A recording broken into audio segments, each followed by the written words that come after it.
Hello दोस्तों, कैसे हैं आप सब। मैं नीतीश शुक्ला आप सभी का अपने यूट्यूब चैनल पे एक बार फिर से स्वागत करता हूं। तो दोस्तों, हमारा टॉपिक चल रहा था थ्री डायमेंशनल ज्योमेट्री और हम लोगों ने थ्री डायमेंशनल ज्योमेट्री का इंट्रोडक्शन पढ़ा था। अब हम लोग एनसीईआरटी का एक्सरसाइज बाय एक्सरसाइज सारे question one by one solve करेंगे। जिसका पहला क्वेश्चन है, if any line makes 90 degree, 135 degree and 45 degree with the axis, then find the direction cosine of this line। तो सपोज करिए, देखिए ये हमारा कोऑर्डिनेट एक्सिस है, एक्स एक्सिस, वाई एक्सिस और जेड एक्सिस के साथ कोई एक लाइन है जो एक्स एक्सिस के साथ 90 डिग्री, वाई एक्सिस के साथ 135 डिग्री और जेड एक्सिस के साथ 45 डिग्री इंक्लाइंड है। ठीक है, अब हमको करना क्या, इस लाइन के डायरेक्शन कोसाइंस फाइंड आउट करने। तो डायरेक्शन कोसाइंस का फार्मूला क्या होता है बच्चों, L इक्वल टू होता है आपका कॉस अल्फा, N इक्वल क्या होता है कॉस ऑफ बीटा। ठीक है, और N क्या होता है आपका कॉस ऑफ गामा होता है।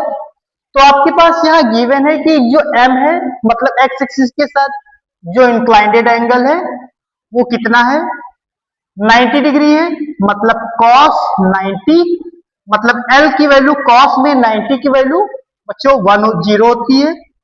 सेम ऐसे n equal to cos 135 degree, तो cos में 135 डिग्री की वैल्यू कितनी होती है बच्चों, ये होती है आपकी -1/√2। ठीक है, और अब हम आते हैं नेक्स्ट वन, क्या होता है cos गामा, गामा की वैल्यू आपके पास दी हुई है 45 डिग्री। तो हम लोग क्या करेंगे, n की वैल्यू निकालेंगे तो ये आ जाएगी 1/√2। मतलब जो ये लाइन है, इस लाइन के जो डायरेक्शन कोसाइंस हैं 0, -1/√2 और 1/√2। ठीक है बच्चों, चलिए अब हम लोग आगे चलते हैं सेकंड क्वेश्चन की ओर। सेकंड क्वेश्चन क्या है, सेकंड क्वेश्चन है बच्चों कि if any line makes equal angles, equal angles देखिए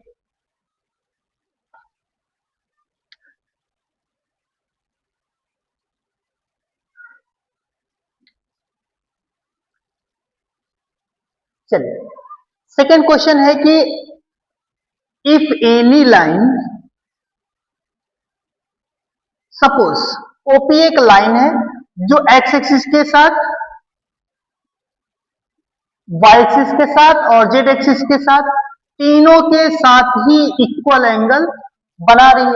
तो हमने एक बच्चों क्या किया कि तीनों angle X axis, Y axis और जेड एक्सिस तीनों के लिए हमने इक्वल एंगल अल्फा मान लिया।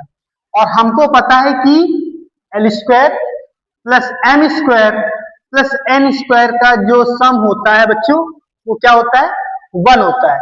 तो अगर मैं हम एल की जगह पे रखना चाहें कॉस अल्फा मतलब कॉस स्क्वायर अल्फा, एन की जगह पे कॉस स्क्वायर बीटा और एन की जगह पे cos square gamma equal to 1 रख सकते हैं। ठीक है, चलिए अब क्या करेंगे, क्योंकि हम कह रहे हैं कि यहाँ पे तीनों ही इक्वल, जो हमारा एक्स एक्सिस, वाई एक्सिस और जेड एक्सिस तीनों के साथ ही इक्वल एंगल बना रहा है, मीन्स हम कह सकते हैं alpha equal to beta equal to gamma, और हमने तीनों की वैल्यू को ही सेम इक्वल सेम मान लिया है। ठीक है, तो हम यहाँ पे cos square alpha plus cos square alpha plus cos square alpha equal to 1 कह सकते हैं। ठीक है, चलिए अब ये क्या हो जाएगा, अल्फा और अल्फा ये हो गया 3 time of cos square alpha equal to 1, means आपका हो गया कॉस स्क्वायर अल्फा कितने के इक्वल बच्चों 1/3 के इक्वल।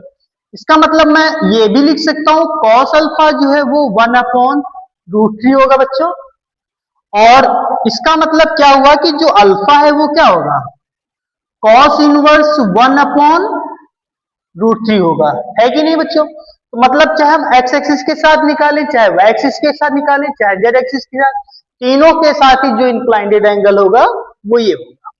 ठीक है, चलिए अब हम इसके बाद आगे चलते हैं नेक्स्ट क्वेश्चन की ओर।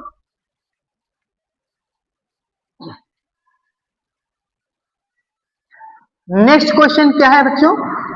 नेक्स्ट क्वेश्चन है कि आपके पास, थर्ड क्वेश्चन है एनसीईआरटी का, कि आपके पास जो दिए हुए हैं ए, बी और सी, दिए हैं -18, -18, 12 और -4, ये आपके डायरेक्शन रेशियो दिए हुए हैं, ठीक है। तो अगर किसी लाइन के डायरेक्शन रेशियो बच्चों दिए हुए हैं तो हम डायरेक्शन कोसाइंस कैसे निकालते हैं?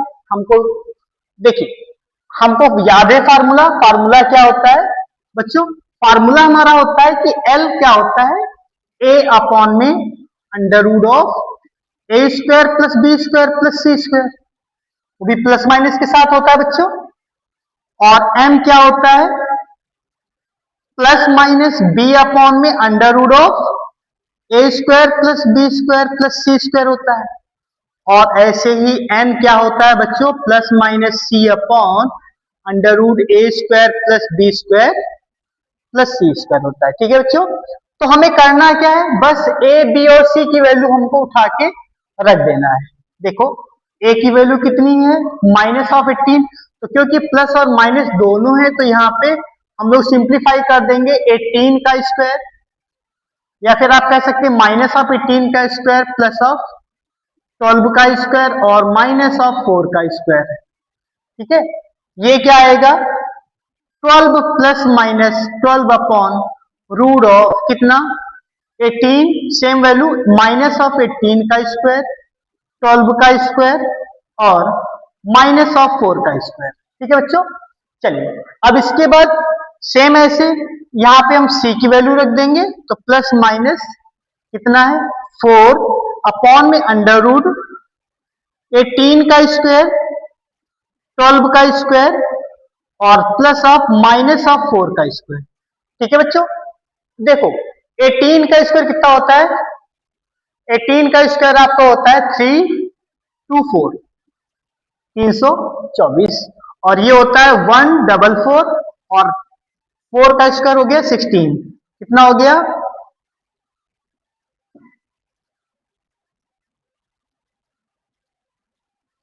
584। तो 584 किसका होता है? 584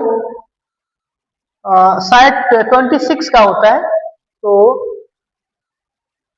26 का नहीं होता है। चलिए ठीक है, तो जो भी वैल्यू आएगी हमारी यही होगी। अब इसको हम इसके बाद सिंप्लीफाई कर लेंगे, ये हमारा रिक्वायर्ड आंसर होगा, ठीक है। चलिए नेक्स्ट क्वेश्चन की ओर आगे बढ़ते हैं, ठीक है।